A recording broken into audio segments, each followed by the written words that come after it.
Kachina? Thank you, everyone! I'm so glad I finally made it! I always knew you could do it! With so much potential at your age, you have a great future ahead of you. You're one to talk. Don't think I didn't know you were the first person to abandon your team. I'll be dealing with you when we get back. I had no choice! My friend invited me, I couldn't just say no! Oh, really? So you weren't just trying to get ahead in the first round? I wasn't, I swear! I just happened to find that bearer injured in the wild, so I stopped to bandage his wounds.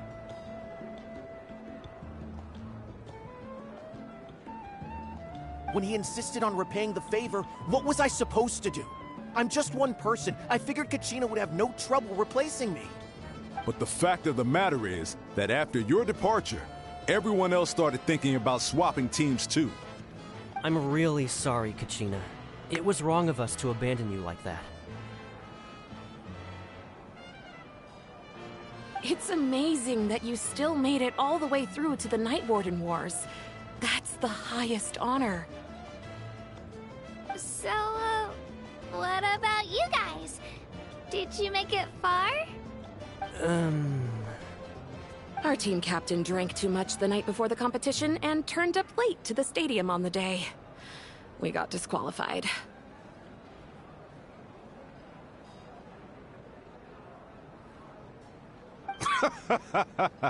Serves you all right. No sympathy from me. Alright. There's no need to be like that, Uncle Pakal. Dear friends, I'd like to say a few words. Firstly, I'm grateful to my friends and our great Archon for helping to bring me back. This traveler and his companion Paimon are some of the strongest people I've ever met. If they were allowed to participate in the pilgrimage, I have no doubt that they'd win the whole thing. They've agreed to let me learn from them. With their help, I believe I can become even stronger still. And let's not forget my good friends, Moalani, Chaska, Kanich, and Ayan-san. They all helped the Traveler and Paimon figure out a way to bring me back from the Night Kingdom. They too deserve to be called our heroes, so please give another round of applause for them. Thank you so much! Well said! I'll drink to that. How does it feel being a hero, Kachina? To be honest, it's a bit overwhelming. It all just feels so surreal. Well, you better get used to it! Next up, undefeated champion!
Hey, please don't make fun of me.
you're here. Have some fruit juice. I got it specially for you two. How did you know? That's Paimon's favorite! You look like you've still got questions. Ask away. Because they had their own lives to live.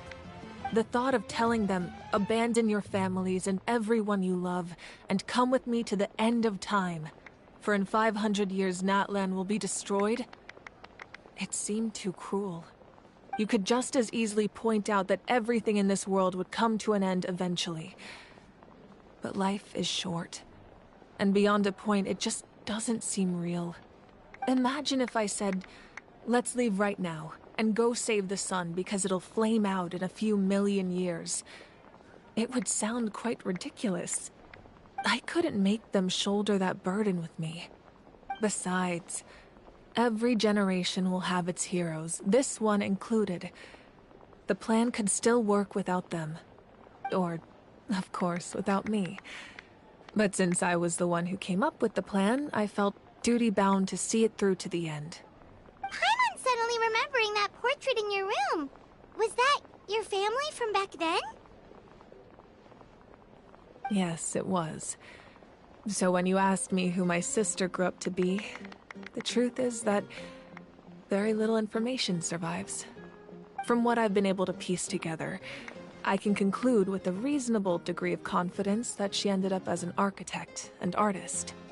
She played an instrumental role in rebuilding the scions of the Canopy tribe, designing and building many houses. But of course, none of her buildings are around anymore. Still, it was an impressive achievement, and I'm very proud of her. You feel loss keenly. It seems to stir up feelings of regret in you. But this is something I have long since come to terms with. This is a war, and there can be no war without loss. I am already far more fortunate than those who lost their lives to the Abyss.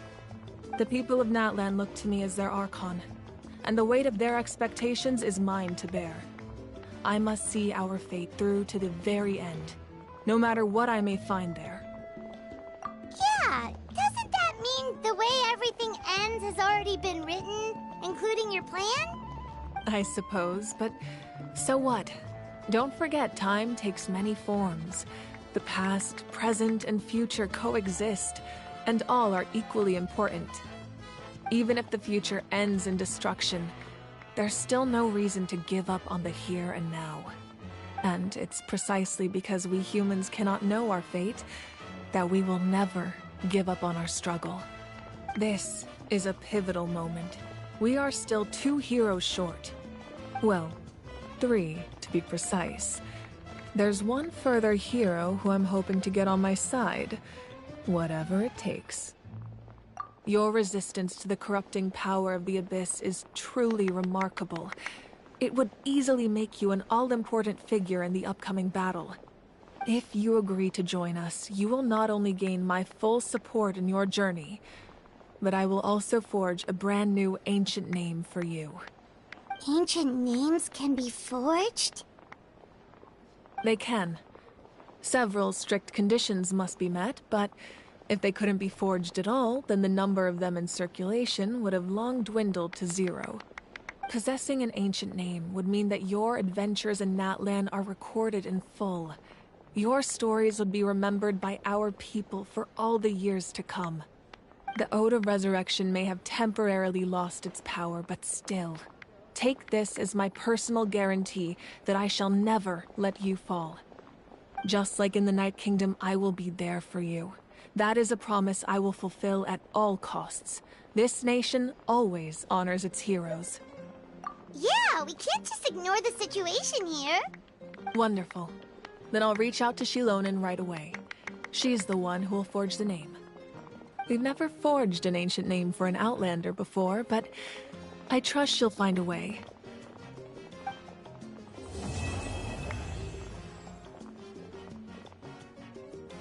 My lord, we've received word that the Pyro Archon has lost much of her power. Although your injury complicates things, this is most certainly the opportune time to seize the Gnosis.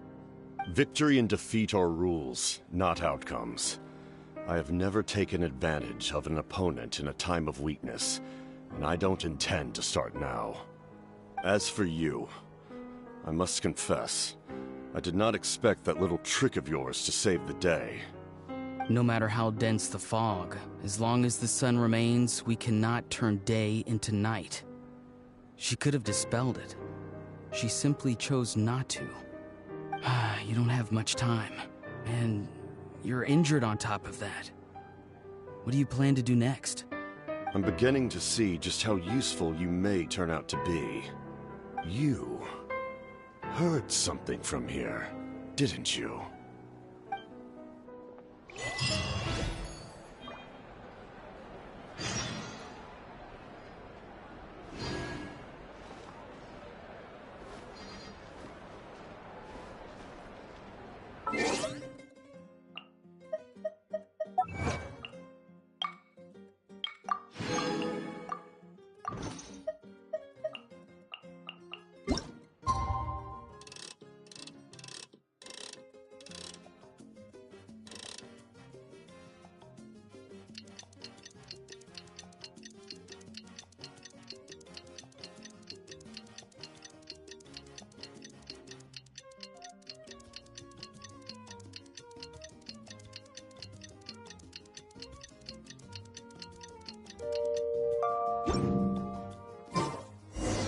Things have been looking really rough for Natlan lately. There are more and more commissions from the Adventurers Guild, and they're all related to the Abyss. Just waiting around won't do us any good. Let's go and see if there's anything we can do to help.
I see. Thank you so much. The Adventurers Guild has been overwhelmed these days. No worries at all. We've always valued the strength of adventurers. Given the current situation, it's vital that we all work together. Since we're facing the same enemies, I'll send you the intel we've collected on the Abyss so far. Then we can take a look at how to coordinate our efforts. All right. Thank you so much. Hi, Catherine. It's us. Got any new commissions? You two have come just in time. I've got some good news. The Pyro Archon has finished assembling her forces and stationed them all across Natlan. Given how the Abyss has ramped up its activities lately, we can no longer afford to act only after receiving news of an invasion. So the Pyro Archon suggested that the Scions of the Canopy and the Adventurers Guild focus on collecting and disseminating intel. That way, we can stay informed of everything that's happening across the land. Once we receive word of enemy activity, we can notify the nearest camp and the stationed forces can take immediate action.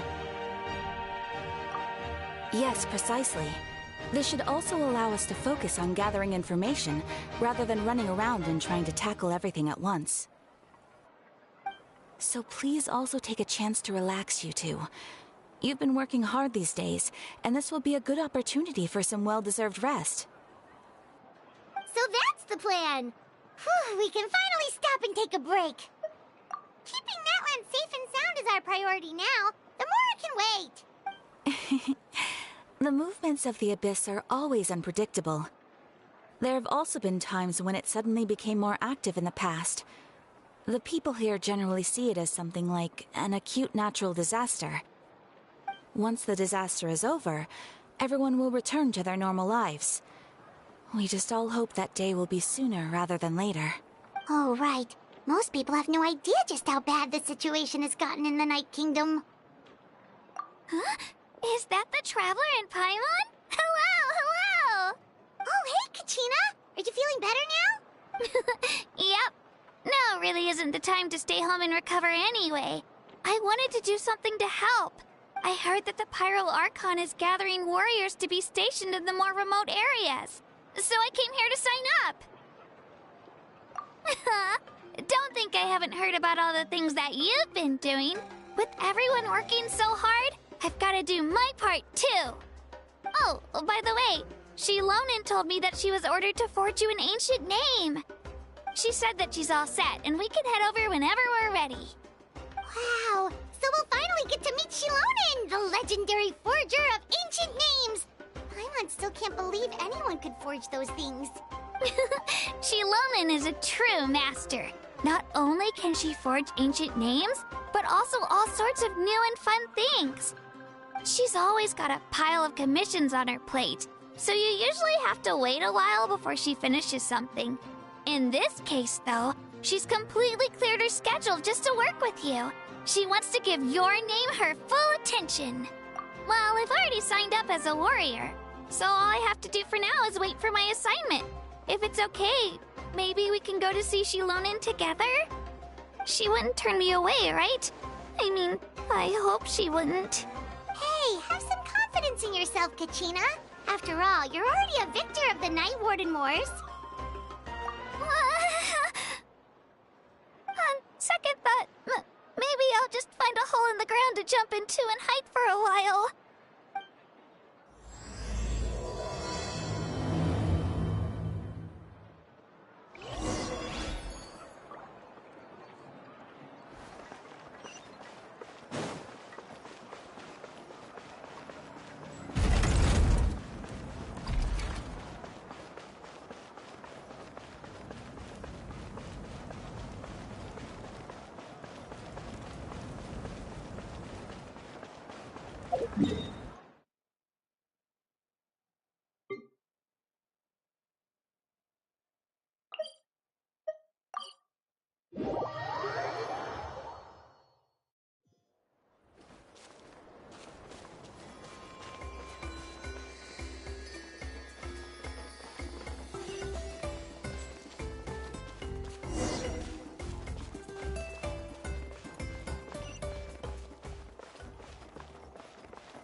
Shilonen, I brought the person who needs an ancient name. He's super amazing, and I've already learned tons of stuff from him. I can vouch that he's really worthy of a hero's name. Ah, yes, so I've heard. So young, and yet you've already got quite the reputation. Wait, are you Outlanders? Yep, we're travelers who just arrived in Natland not too long ago.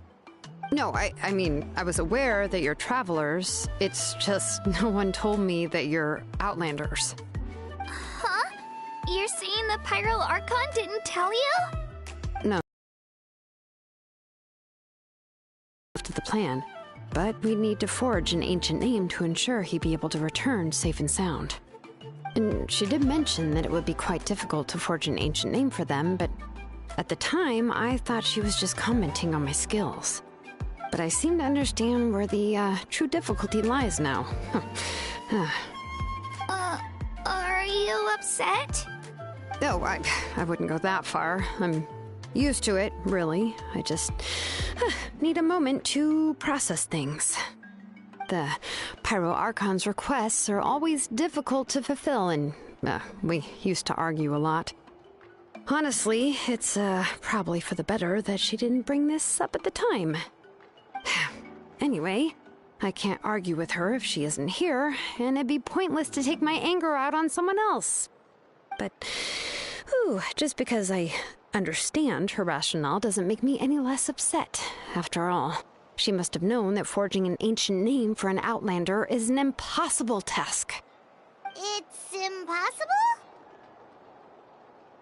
As you probably know, an ancient name is a symbol of a hero's spirit and glory, which grows even richer and heavier as generations of successors inherit it.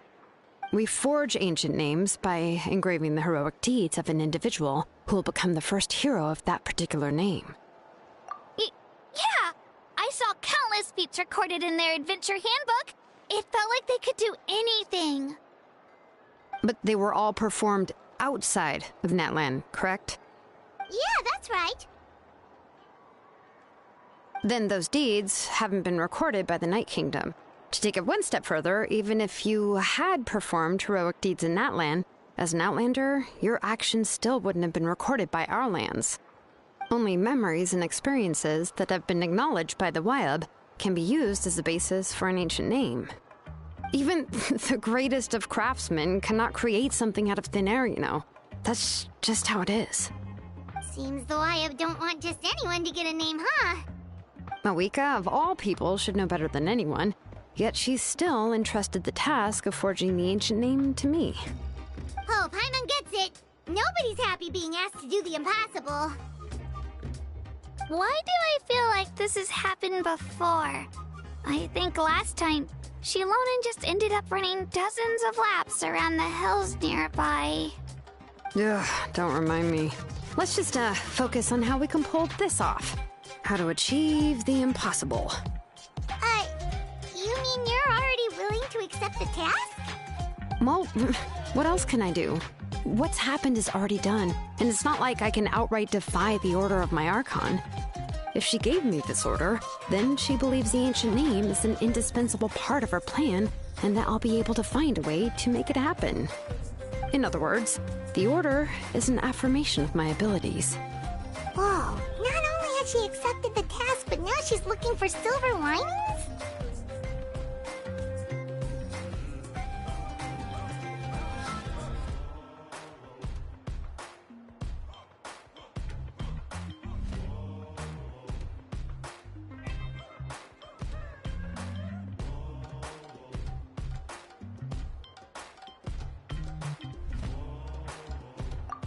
Yeah!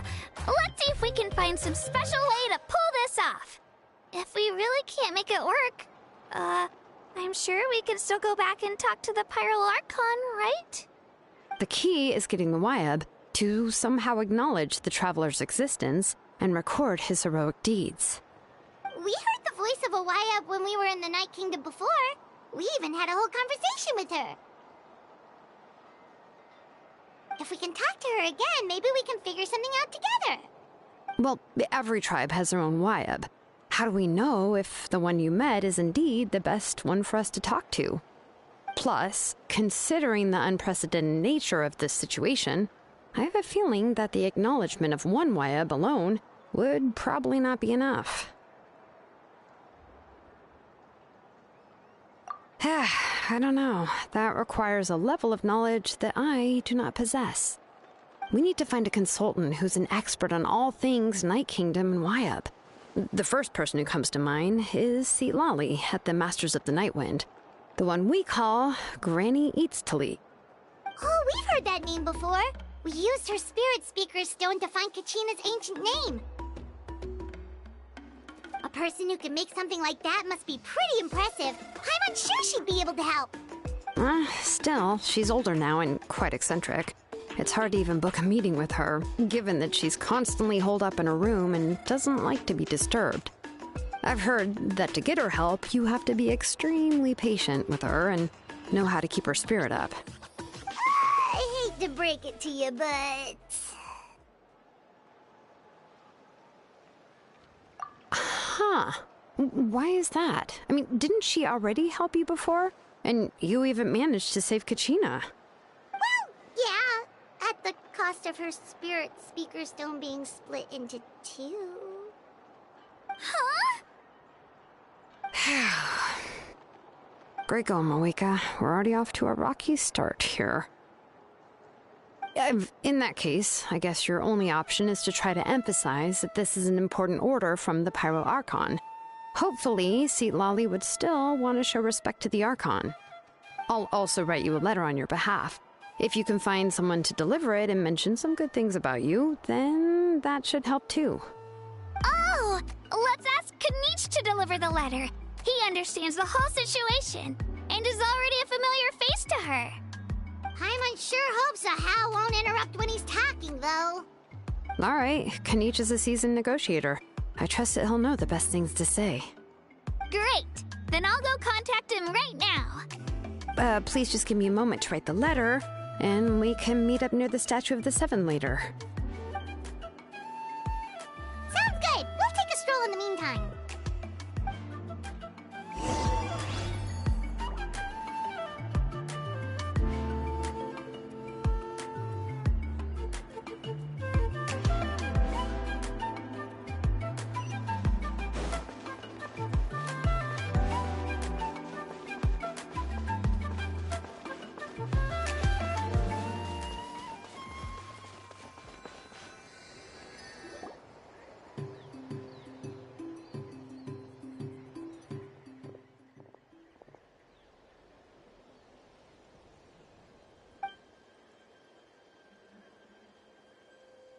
I'm sorry to put this on you, Kanich.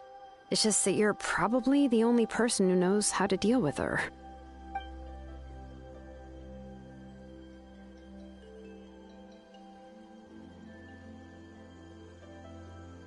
Oh, wait, so Kachina and the Traveler also know about the plan? Because we all saw a hero of the past rematerialize right before our eyes. And then Mualani said that a ton of knowledge and memory suddenly flooded her brain. The Pyro Archon explained everything when we came back from the Night Kingdom, including the reason behind the appearance of the hero, as well as the current state of the Night Kingdom. Right. She mentioned there are 6 heroes and that Shilonen is one of 4 that have already been acknowledged. Oh, well, then I suppose there's no need to keep any secrets between us. Having companions walk by your side is perhaps the best solace when facing such a bleak reality.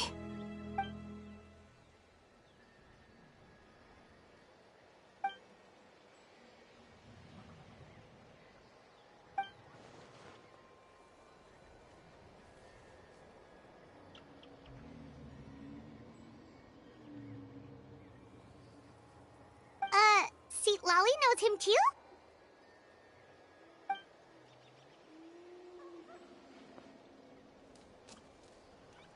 Odd, huh? Given how the Masters of the Nightwind love to babble about dreams and revelations, they're already a pretty strange bunch to most. I've never met Auroran, but if they consider him the odd one, he's got to be pretty far out there. Huh. Makes sense. But Paimon wonders how Seat Lolly could be the first one to notice Auroran's disappearance if she spends the whole day in her room.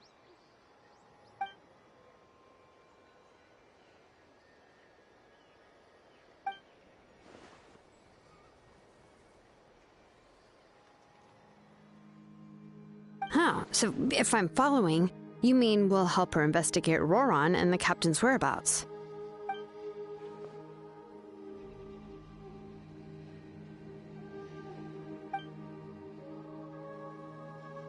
Yeah! Plus, we kinda owe her one anyway to make up for breaking the spirit speakers down. Ah, this is a pretty well thought out plan, as expected of Molly Poe Kanich. Then, yeah, I'll leave my letter to you. Let's hope Seat Lolly can meet at the stadium in 2 days. Take care out there, Kanich. I'll be heading back as well. There's still a few things I need to pack. Okay, then let's part ways for now. I'll see you in a couple of days.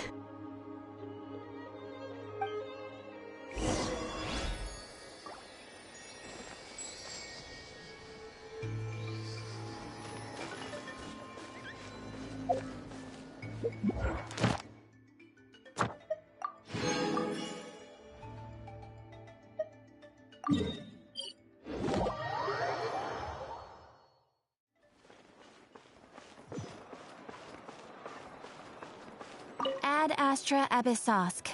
Welcome to the Adventurers Guild. Thank you for completing today's commissions. Here is your reward.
Aratak.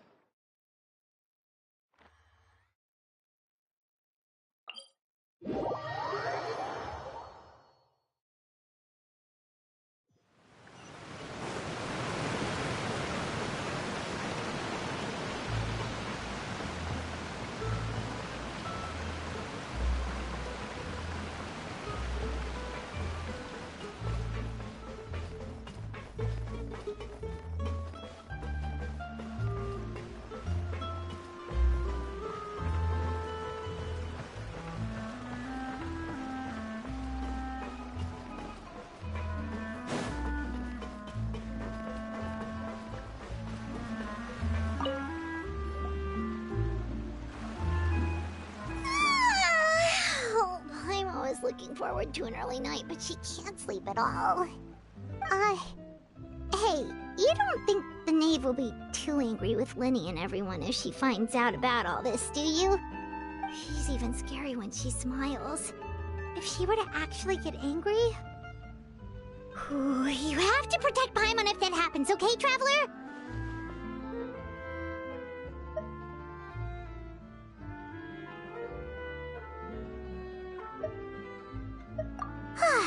Trust is ever, Traveler.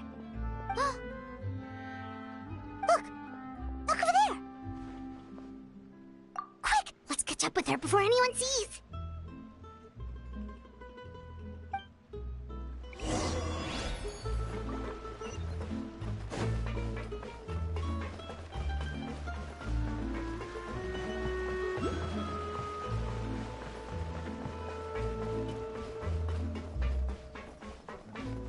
Over there!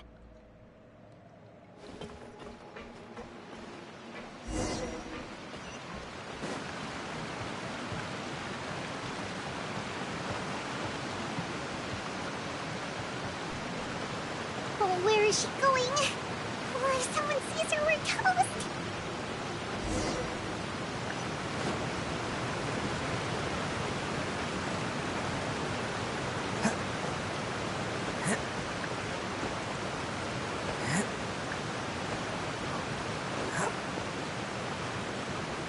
Oh, look! She stopped!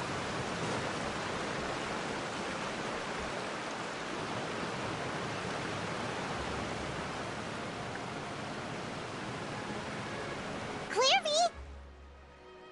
Shh. I opened the window while no one was looking. Look how pretty the outside is. If only I could have more than this. You probably think I'm being silly, huh? All this hopeless resisting? It's better to dream of what I could have than try to make it a reality, right? Please, help us get on the same page here, Cleary. We need you to tell us what you know. Can you do that? Sure. Although, after you hear all this, I think you might regret that decision. Everyone in this family is nothing more than a tool. Something to be used and exploited. We're all expendable. Including me. As long as you're useful, you get to stick around. Lose your value, and you're handed over to the doctor, experimented on, and given a fate worse than death. I've seen it happen again and again, and I've had enough. You're saying the knave did all that? It's just, that doesn't seem like something she would do. She's scary and all, but it seems like even she has lines she wouldn't cross. I knew you wouldn't believe me. Everyone thinks she's a good person. They all think of her like a real mother. Mother? But she doesn't deserve that title. She's disgraced it and tarnished it. And if I had things my way, I'd never see her again. If only Perry were here, she'd understand. Perry? There's that name again. Also, Paimon's getting a strange feeling. It almost feels like she's not really here with us. Paimon can't tell if she's actually talking to us or if she's mistaken us for someone else. Well, in any case, it seems like she really needs someone to talk to. We should keep her company for a little longer. She looks so young. But it seems like she's been through a lot. It's getting windy. I should close the window. Ooh, look at the moon. Isn't it pretty? Hey, wanna hear a secret? I heard that if you look up at the night sky in Snezhnaya, you can see the aurora. It's supposed to be super pretty. Even prettier than the moon tonight. Perry and I promised each other that once we're older, we're gonna go see it together. But I can't find her. I'm worried she's also been... No, that wouldn't happen to her. She's special. Mother likes her a lot. I should really go talk to Mother, but we just fought. She doesn't want to see me, and I'm too scared to face her. What should I do?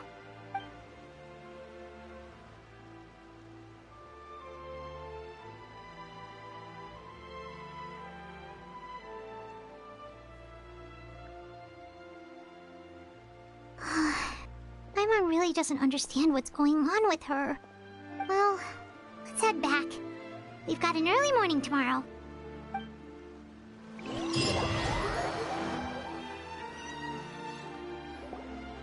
All right, looks like we're all here. Let's go ahead with the plan. Oh? What is it? What makes you ask that? Well, we kinda ran into Clearvy last night, and that's what she told us. We met the doctor back in Sumeru. He's super dangerous, and he's done all sorts of bad things. It's possible that Father and the Doctor have had certain dealings, but I don't think Father would work with him. We're not really on the same side, so there's not a lot of trust between them. That doesn't exactly set the stage for a successful partnership. I did hear, though, that when Father first became a Harbinger, the Doctor offered to work with the House of the Hearth. Father rejected most of his proposals, except for one. It had to do with some sort of secret experiment. Secret experiment? Could that be what Clairvy was talking about? I don't think so.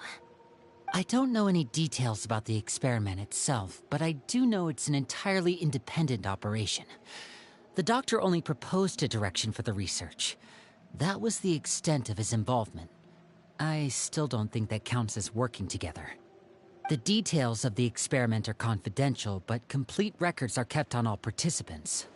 That doesn't seem to be the case with the situation Clairvy referred to. I know you don't agree with some of the Fatui's methods, and I'm not asking you to. But I am asking you to trust us on this. The House of the Hearth has its own principles. There are certain lines we're not willing to cross. Alright, that's good to hear at least. Clairvy seems to think the Knave and the Doctor worked together to do something horrible. If that turned out to be true, Paimon doesn't know how he would even face you guys. It's just that it doesn't seem like Clairvy is lying either. The easiest thing to do would be just ask the Knave directly, but Paimon doesn't think she'd tell us. Father didn't come back last night. She's probably still near the shore. We'll be counting on you to distract her. Lynette, you're with me. Fremine, you know what to do. Be on your guard, everyone. All right, let's get to it.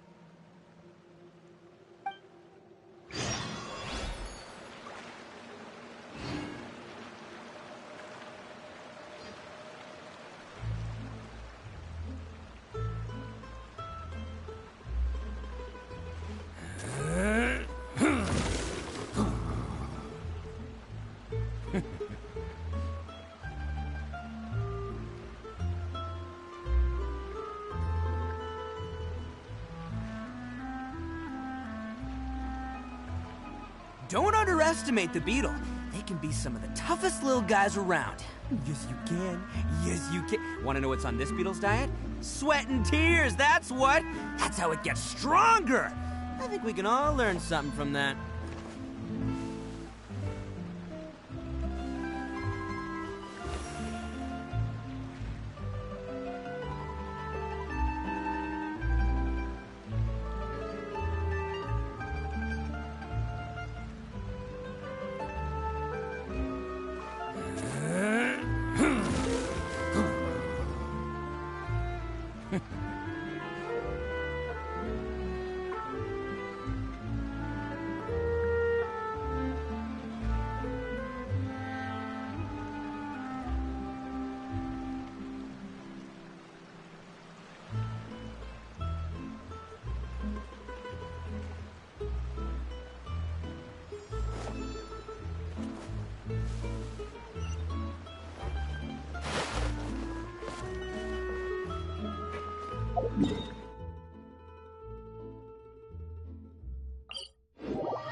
Ah, it's you two again.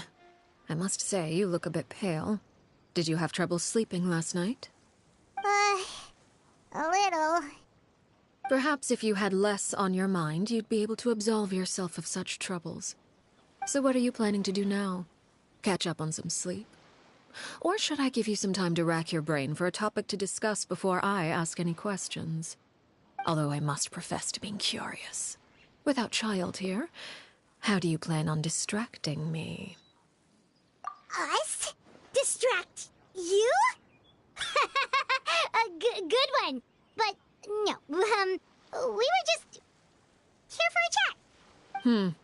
Looks like you could have used some extra time to think. No matter. If you don't have any other plans, why don't you accompany me somewhere? Don't worry.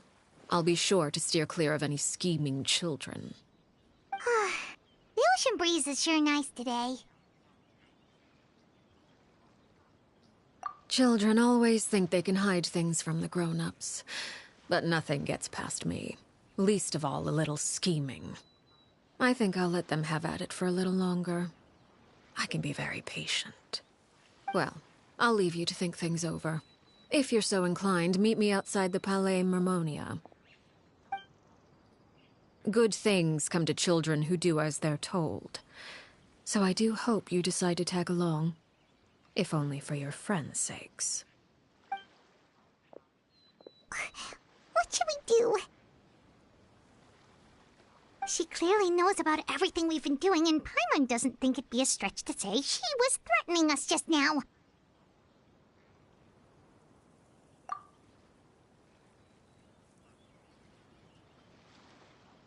Oh, good idea. Hopefully he sees it in time. Well, we should probably head to the Palais Mermonia. Paimon doesn't want to find out what happens if we don't show up.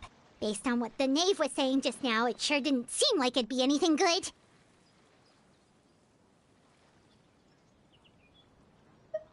Okay, then we probably shouldn't keep her waiting. It seems like Linny and the others are on thin ice, so let's do our best to not get them in any more trouble. Oh, it's time to meet up with Shilonen. Let's ask her how things have been going.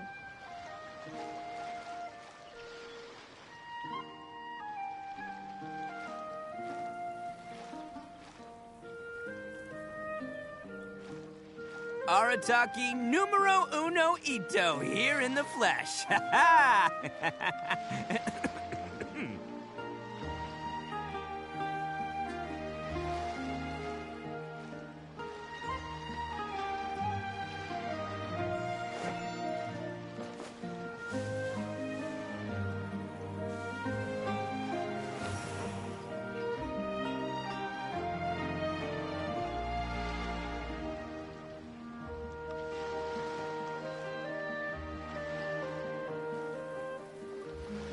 Don't underestimate the beetle. They can be some of the toughest little guys around. Yes, you can. Yes, you can. Want to know what's on this beetle's diet? Sweat and tears, that's what. That's how it gets stronger. I think we can all learn something from that.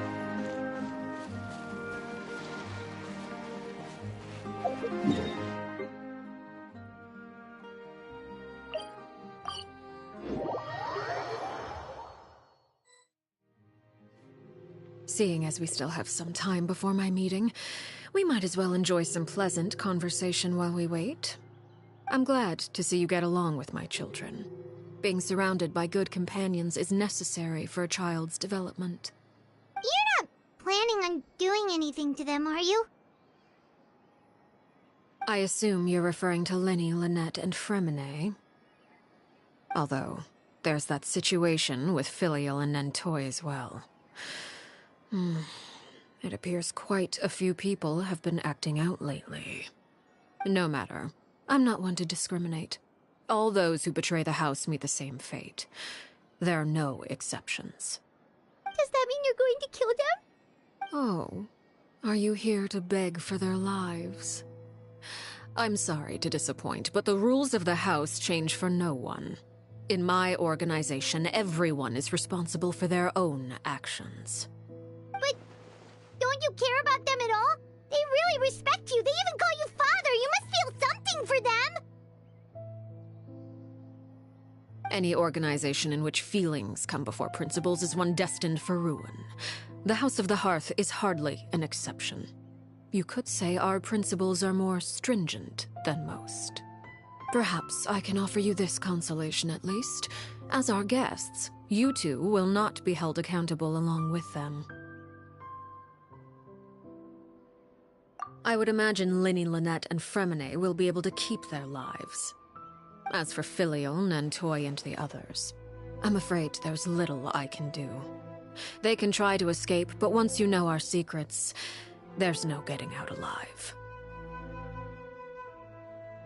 But that's awful.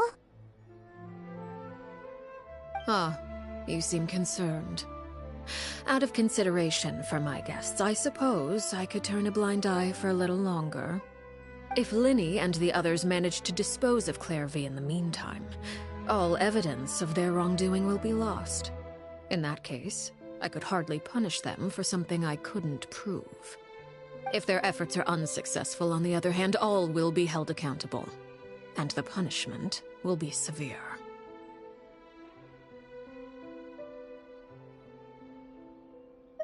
Of course. Oh, and here, I believe this belongs to you. Do try and keep better track of it next time. It takes a considerable amount of time to train a bird like this. It would be such a pity if you were to lose it. Permanently. Wait, where did you get that? Well, I'm afraid that's all the time we have to chat. Now, for the matter at hand. I asked you to meet me here because I have business at the Palais Mermonia. It has nothing to do with you, but I think it would be prudent for you to stick by my side for the time being. There will always be time later to run off and tell Linny what you've learned. Well, time to go. Looks like we wrapped things up just in time.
It's been a while, Monsieur Neuvillette. I must say, I wasn't expecting my meeting request to be approved quite so quickly. The Palais Mermonia operates with an efficiency worthy of admiration. It is only right that an esteemed diplomat such as yourself should be afforded the proper level of respect. Although, if I may speak plainly, I must confess that I did not anticipate we would have the occasion to meet again after presenting you with the notice. And Paimon with you as well. If I may inquire as to the purpose of your visit.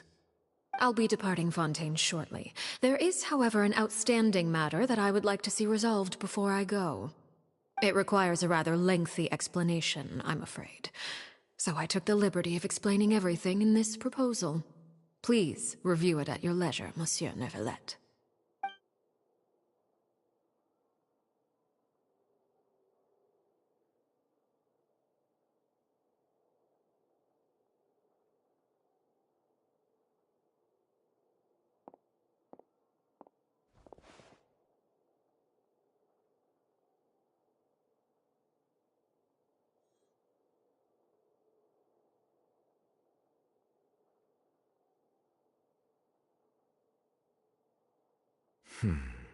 I understand your request. However, at the risk of causing offense, I must admit that I fail to see why you would wish for such a thing. I heard you have a certain fondness for water tasting, Monsieur Neuvillette, so allow me to use water as an analogy. A family is like a large body of water with countless rivers flowing in and out. As someone who watches over this system, I would hope that each river that flows from the source will eventually reach the ocean. Of course, objectively speaking, I know this is impossible. Most of the rivers will dry up along the way, disappearing into the ground and leaving nothing but a barren riverbed behind. Not all rivers are destined to reach the ocean, but I would not see their existence rendered meaningless.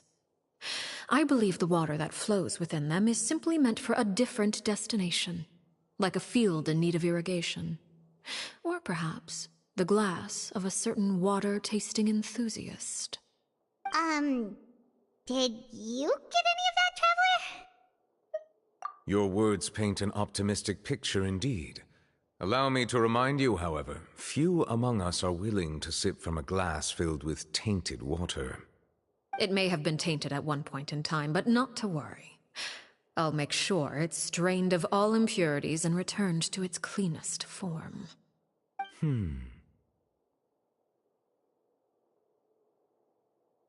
I seem to recall there being a transactional aspect to your proposal. Perhaps you could expound on that? If you accept my proposal, Monsieur Neuvillette, I will gradually withdraw my forces from Fontaine. And, unless absolutely necessary, I will no longer carry out any special missions within Fontaine. I presume I can take your words to mean that, in the future, cases similar to the Tartuffe assassination will cease to cross my desk? Tartuffe? Ah, that thief who embezzled funds from all those charities, you mean?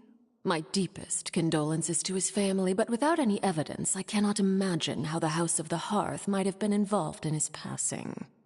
Of course, if you accept my proposal, Monsieur Neuvillette, I'm sure certain measures could be taken to reduce the frequency of such troubles.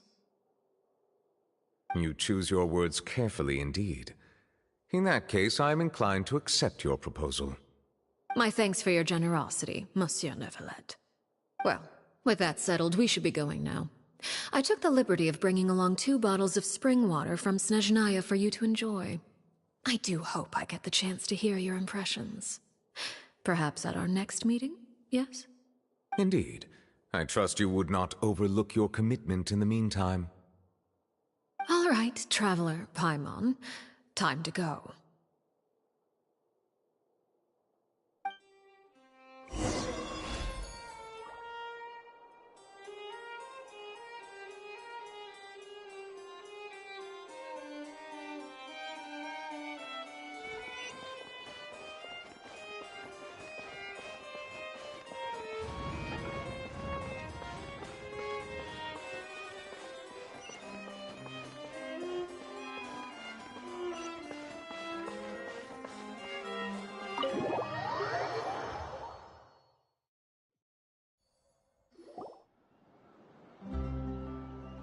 So, what exactly were you talking about back there? Paimon only heard you mention some rivers, a large body of water, and then some kind of irrigation scheme. You really want to know? I would imagine there might be more pressing concerns at the moment. Winnie, Paimon really hopes everything's going okay. Oh, Paimon recognizes that look. You've got your thinking cap on, don't you, Traveler?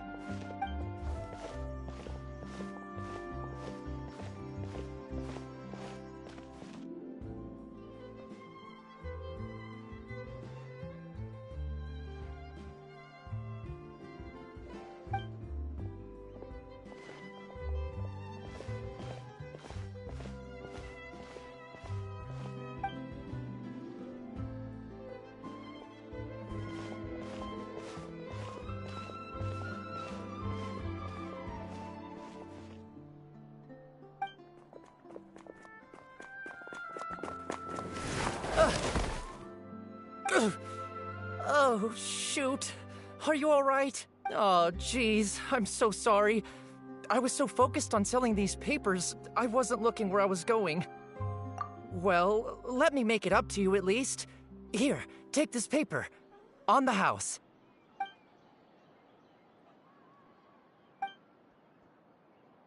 Oh, you don't have to give us anything. Please, I want to. It's not like I'm short on supply.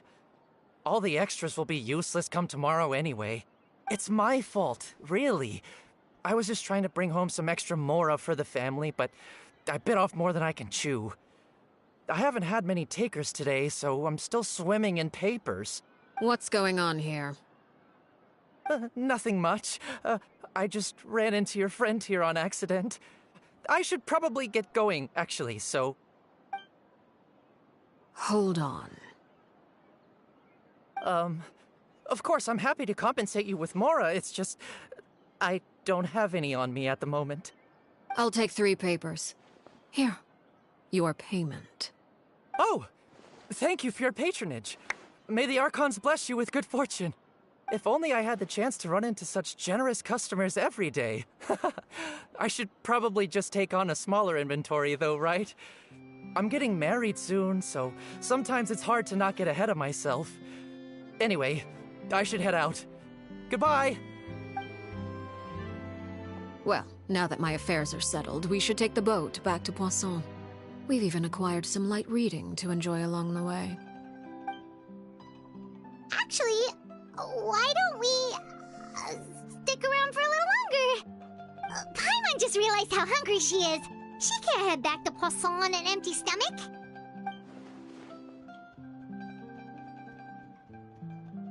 It appears you two are under the impression that delaying our return will somehow alter the situation in your favor. I'm sorry to ruin your fantasy, but your efforts are meaningless.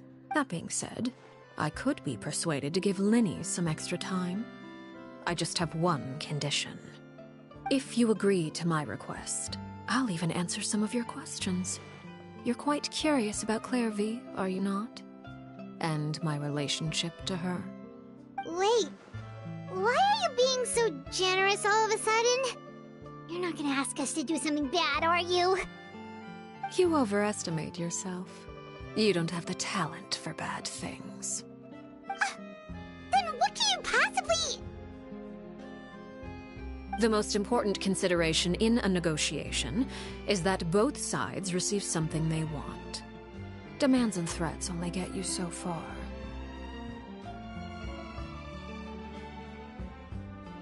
Wonderful. Here it is. When the time comes, make the choice that you deem most appropriate in the situation, and lend your help to the House of the Hearth. Okay, sounds normal enough. But what do you mean, when the time comes? When is that supposed to be? That is for you to decide.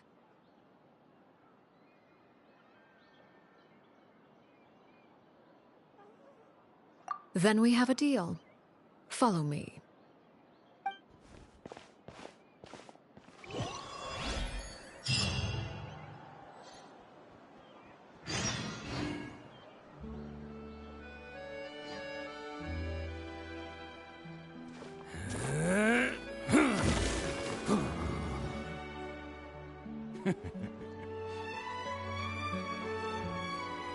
Welcome to Palais Mermont.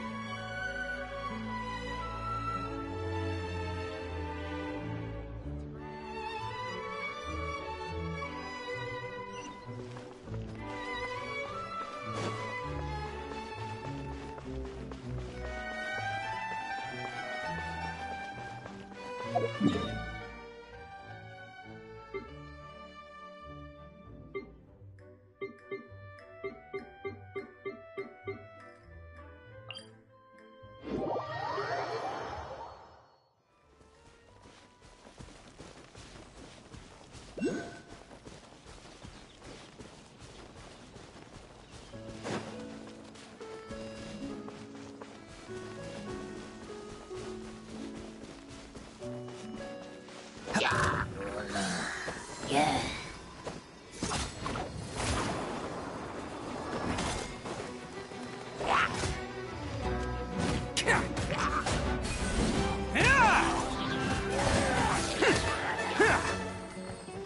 Let's roll!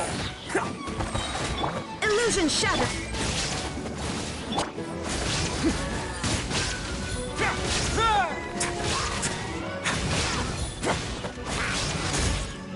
Let's begin.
What is this place?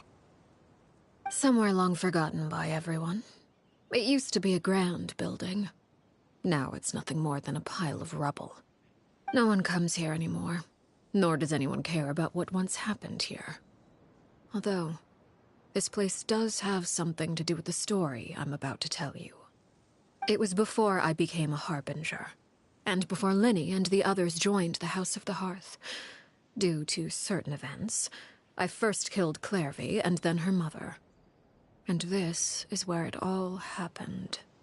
You were the one that killed Clairvy? Patience now. Allow me to explain Clairvy's side of the story first. I'll start from the beginning. Clairvy was 6 years old when she was brought by her mother, Crucibina, to live in the House of the Hearth. From the outside, it seemed like a fairy tale. A thriving family made up of kind adults and friendly children. Crucibina was the knave at that time, and the House of the Hearth was under her control. She was Clairvy's mother by blood, but she was also the mother to all the children in the house. Clairvy was happy here, for a time. But she quickly realized that being part of this family wasn't a fairy tale at all. It was a kind of purgatory.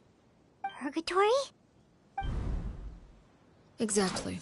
The House of the Hearth takes in war orphans from all over Teyvat. But as for how to raise them, that depends entirely on the person in charge. Crucibina came up with a novel idea. She would teach the children to fight, force them to duel each other, and then crown as the king of the house the child who proved themselves most worthy of inheriting her title. It's difficult to estimate the number of children who died or were maimed in the process. There's little I can say about the ones who died. The ones that emerged with permanent injuries, on the other hand, well, they still served a purpose. They would be handed over to the doctor to be experimented on, or sent away on dangerous missions. Nothing more than tools to be used and then discarded. So those were the experiments Clairvy was talking about. But what actually happened to her? You said that Clairvy was Crucibina's daughter, so if Clairvy tried to convince her to stop what she was doing, Crucibina probably would have listened, right? Despite being Clairvy's mother, Crucibina cared little for her daughter. She forced Clairvy to join the House of the Hearth only as a means to demonstrate her own impartiality as a mother, to prove that she treated all her children equally. Clairvy did try to convince her mother to change her ways, but it was to no avail. After her efforts failed, the only other option was to rise up and try to fight back. Unfortunately, the other children had already been thoroughly indoctrinated into the illusion of happiness Crucibina had created. Of course, there was one exception. Someone Clairvy's age who knew the truth about the House of the Hearth. Her name was Peruware. Wait, the friend that Clarvy mentioned? Friend, huh? I suppose we can call her that for now. Clarvy was a cheerful and passionate person with a tenacious spirit. Peruware, on the other hand, was rather cold-blooded. Her cold-blooded nature allowed her to see through Crucibina's facade. Yet, it was also this cold-bloodedness that prevented her from acting against it. At least at first. While Clarvy longed for freedom, Peruware was convinced that, amid all the fighting and violence, she would make it until the end. Despite their differences, the two became fast friends, united by their knowledge of the truth. Clarvy told Peruware that she hoped to create a real family, where no one would be killed or sacrificed. There may have been a certain naivete to her ideas, but Clarvy proved her determination many times over. She tried countless times to run away, ask for help, or expose the truth. But her efforts only earned her beating after beating. The only thing that kept her going was her strength of will. Even with her body racked with pain, she would still stand on her tiptoes and open the window at night. She and Peruware would look out at the moon together, a fierce longing for freedom shining in her eyes. But one day that light simply vanished. Oh no. What happened? Her hopelessness resulted from a culmination of things. 10 years had passed. 10 years worth of failure after failure. She and Peruware weren't children anymore, but finding any chance to escape still seemed as hopeless as ever.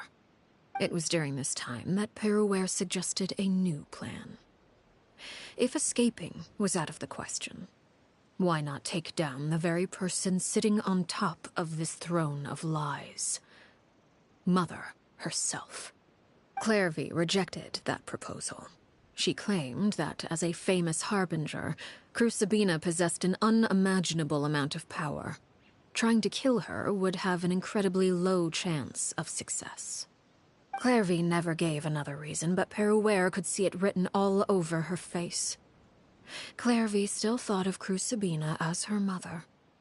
Killing her own flesh and blood was a line she couldn't bring herself to cross. If she couldn't escape and fight back, then only one option remained.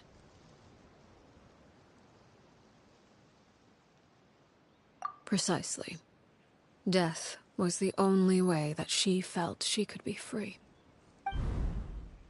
It happened during a duel. When she arrived at the dueling ring that day, her partner turned out to be none other than Peruware. The very person that had stood by her side all those years. It was a fierce battle. But ultimately, Clarvy decided to let Peruware end her life. From that moment on, Peruware's journey was one written in flames. When the rain finally came and washed it all away, there she stood, the sole victor in Mother's endless game of slaughter. A trail of corpses strewn across her path to success. It was the very result she had predicted 10 years prior. Even then, she believed she would make it until the end. She wasn't surprised by the fact that she emerged as Mother's undisputed heir. Rather, her success left her with an inexplicable sense of restlessness. She was unsettled. And there was only one thing that could quell that sensation. Perhaps you two would like to take a guess as to what it was?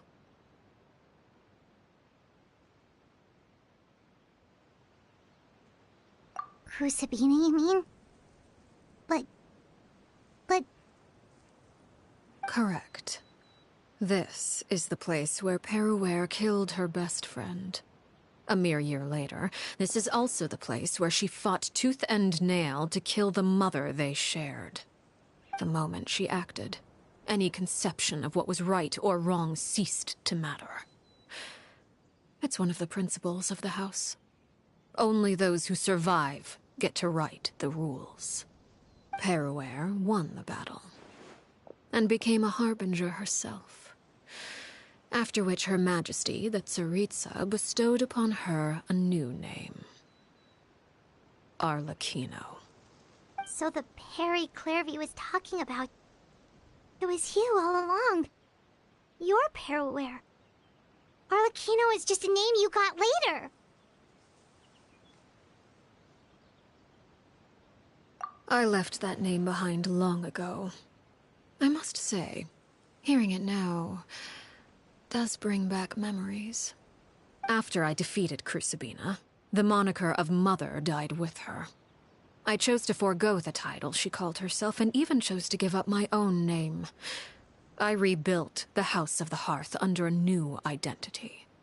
Not only as Arlecchino, but as father. And that is where the story ends. Any more questions? Yeah. Based on what you just told us, Clairvy wasn't a little kid when she was killed. So the Clairvy we met... Was she really a spirit at all?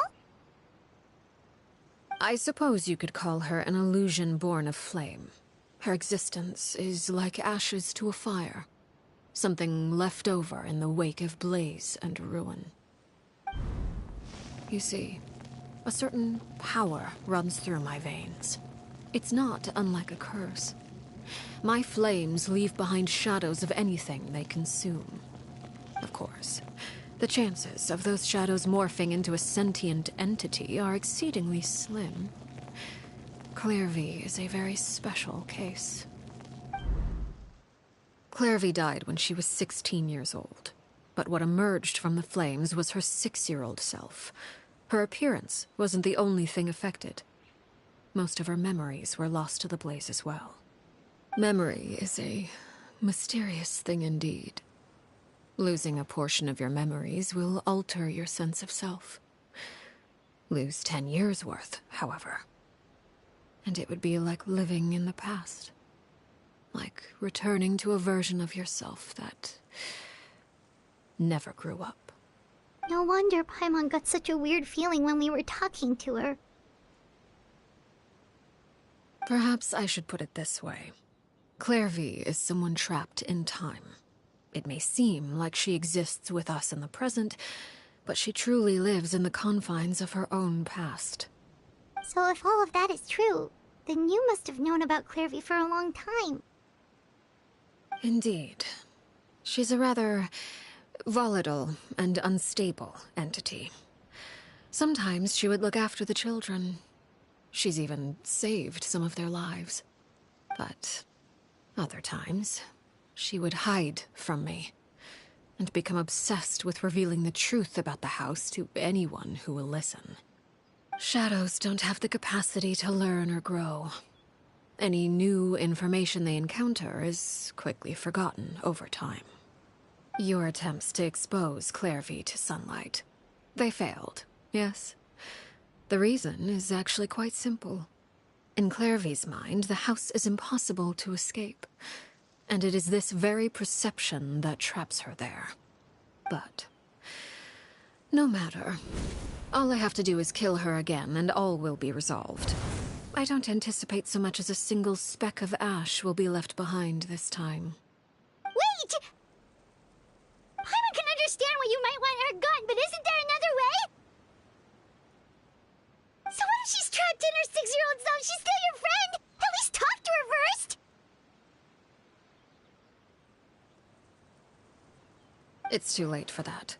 She broke the rules, and now she must be punished. That goes for Filial and Nantoy as well. She's had quite the effect on them. I hope you understand. The difference between Crucibina and myself lies in our formulation of the rules, not our policy for enforcing them. Upholding the rules without question is a trait we both share, because that is how a household should be run. Is this really what you want to do? Whatever could you mean? Don't you want to say a proper goodbye at least?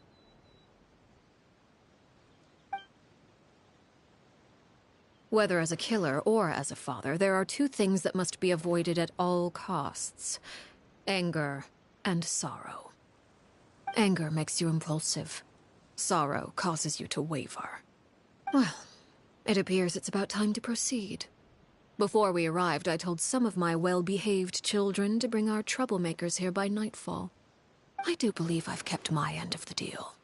I gave your friends quite a bit more time. As for what happens now, we'll just have to wait and see.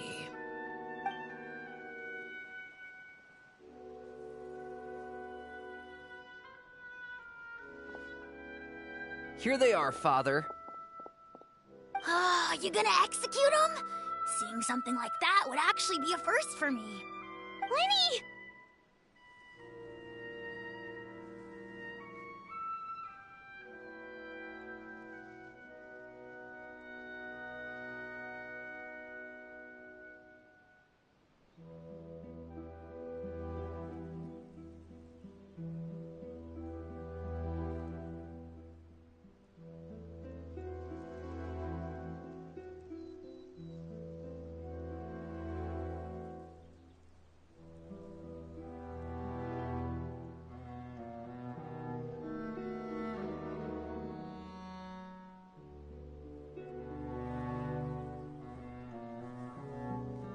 I'm sorry.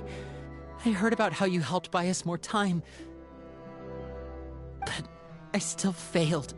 I couldn't find a way to fulfill her wish. Huh? Are you... Perry? Indeed, it's been a while, Clairvy. Perry! Shh. Stay right there. I'm sorry to postpone our reunion, but first, I believe certain scores need settling.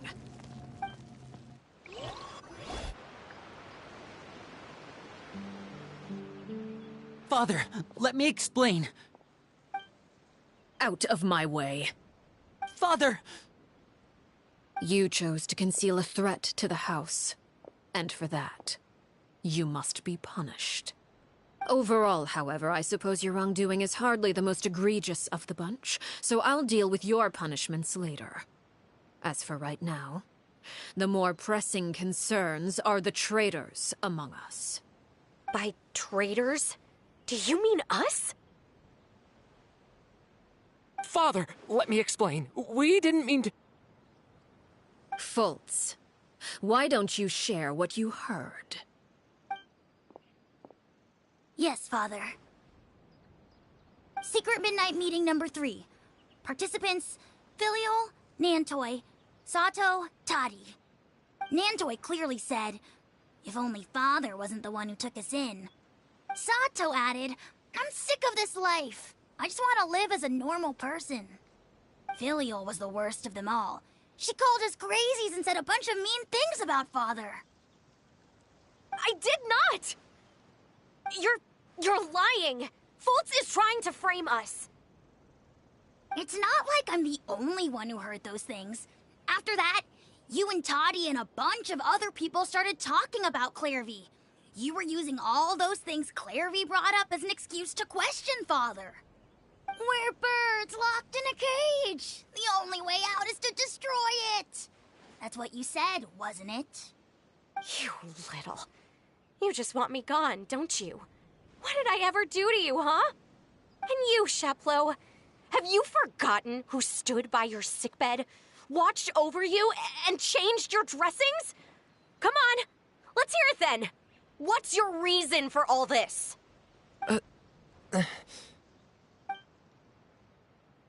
You're wrong, Filial. We don't want you to die. You're our family. Liar. You wouldn't be doing this if that were the case.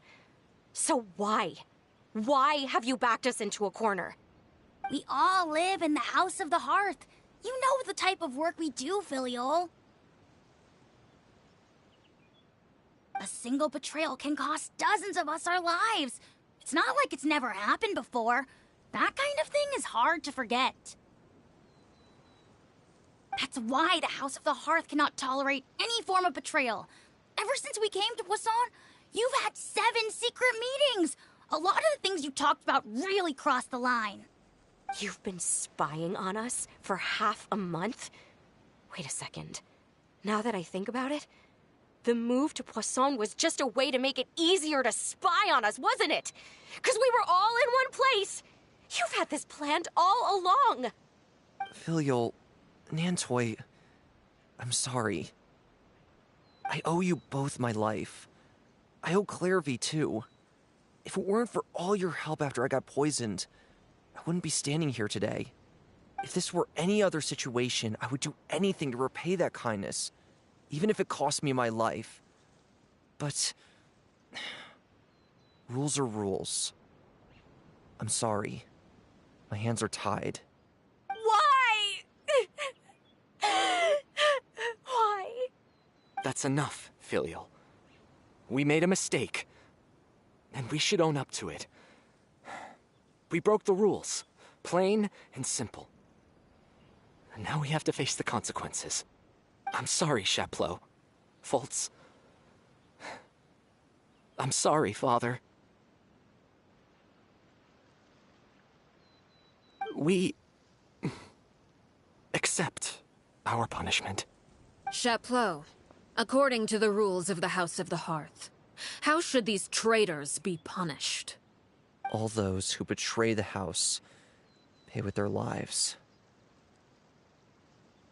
And so it shall be.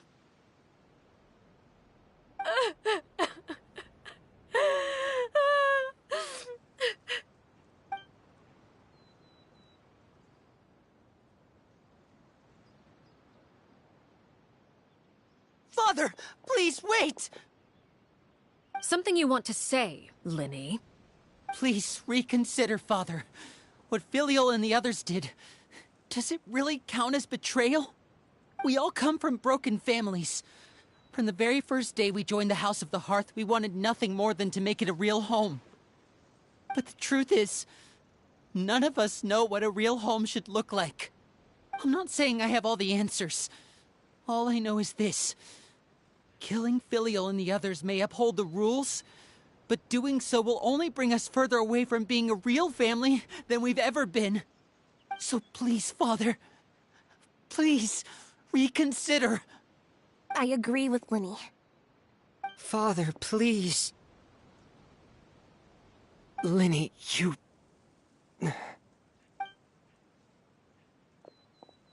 I also agree with Linny.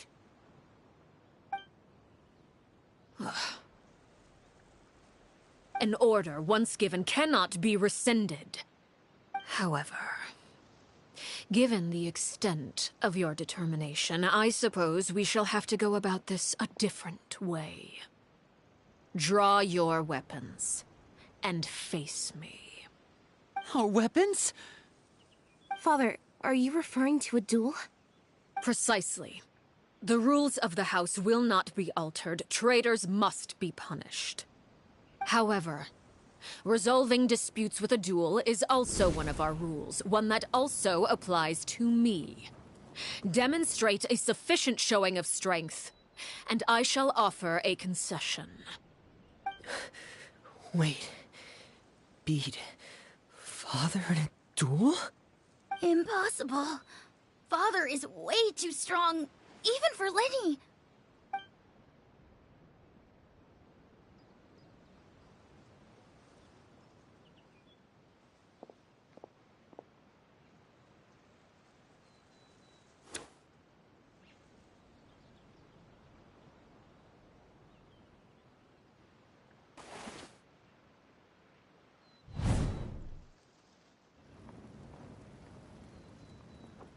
Did you hear that, Traveler? Linny and the others have to duel the knave. What should we do? Can they really win something like that? If they lose, those people from the house are really gonna be executed. Hey, are you listening?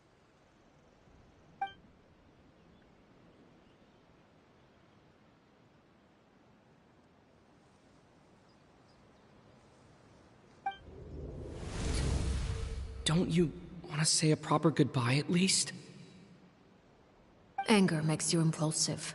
Sorrow causes you to waver.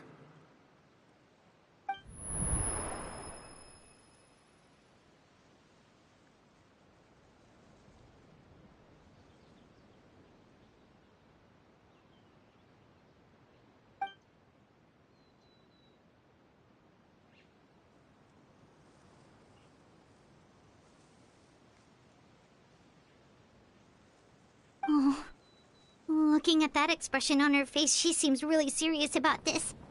Guess that means there's no chance she's throwing the duel on purpose, huh?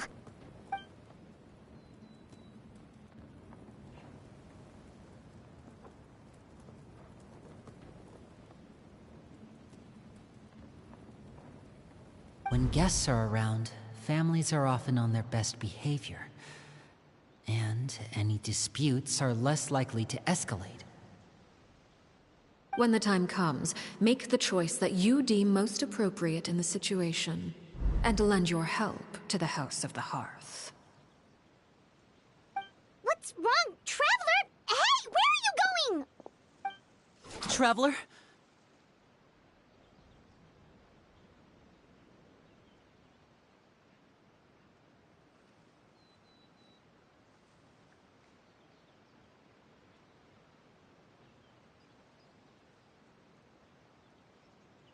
You're asking to join the duel against the knave? I'll allow it.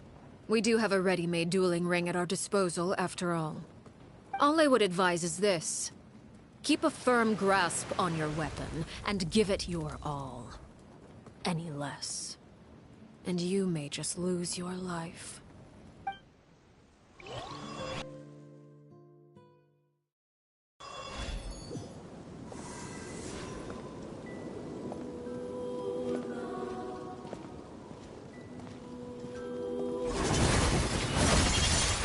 Way now.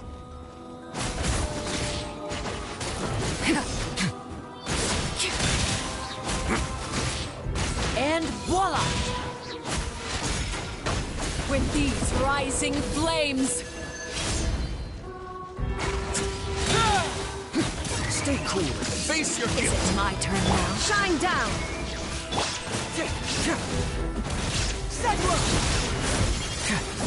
Over here!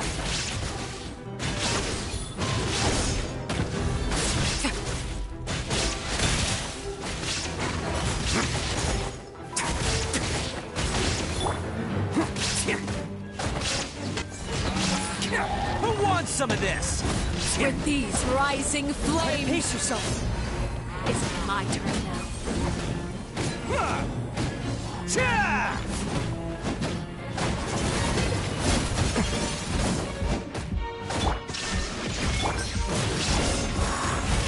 How amusing.